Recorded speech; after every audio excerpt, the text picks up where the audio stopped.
விஜய் கூட்டத்தில் மயக்கமடைந்து இறந்தவருக்கு உடல் நல பிரச்சனை ஏதும் இல்லை என்று நண்பர்கள் கூறியிருக்கிறார்கள்.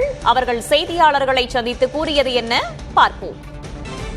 வெள்ளிக்குள்ளில் செய்கிறபடி ஒருக்கிற தொழில் வச்சிருக்கிறபடி ஒன்றும் பிரச்சனை கிடையாது. நல்லா தான் வேலை செஞ்சுக்கிட்டு இருந்தபடி விஜயை பார்க்குறேன்னு இன்றைக்கி வந்தாப்படி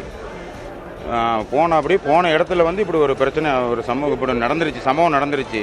எப்படி இறந்தாருன்னு தெரியல. நான் சம்பவம் கேள்விப்பட்டு தான் நாங்கள் வந்தேன். ஆஸ்பத்திரிக்கு நான் வந்துக்கிறேன். இல்லை, அதெல்லாம் ஒன்றும் பிரச்சனை கிடையாது. அவருக்கு எந்த ஒரு உடல் குறை எந்த ஒரு பிரச்சனையும் கிடையாது. அவர் என்ன நண்பர், அவருக்கு எந்த ஒரு உடல் பாதிப்பு எதுவும் கிடையாது. டாக்டர்ஸ் என்ன சொல்கிறாங்கன்னு இது வரைக்கும் தெரியல. சொன்னால் தான் நமக்கு தெரியும். எனக்கு ஒரு 20 வருஷமாக எனக்கு ஒரு பழக்கம். அது நான் என்ன ரிப்போர்ட்டுன்னு வந்தால் தான் நமக்கு தெரியும், உங்களுக்கும் தெரியும்.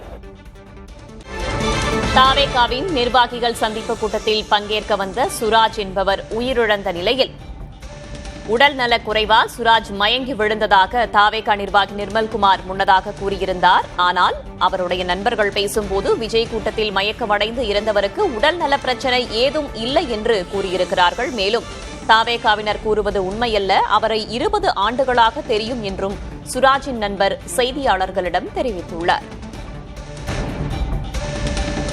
இன்று தாவேகா நிர்வாகிகள் கூட்டத்தில் பங்கேற்ற சுராஜ் உயிரிழந்த நிலையில் அது தொடர்பாக சமூக வலைதளத்தில் பதிவிட்ட தாவேகா நிர்வாகி நிர்மல்குமார் உடல் நலக் குறைவால் சுராஜ் மயங்கி விழுந்ததாக கூறியிருந்தார்.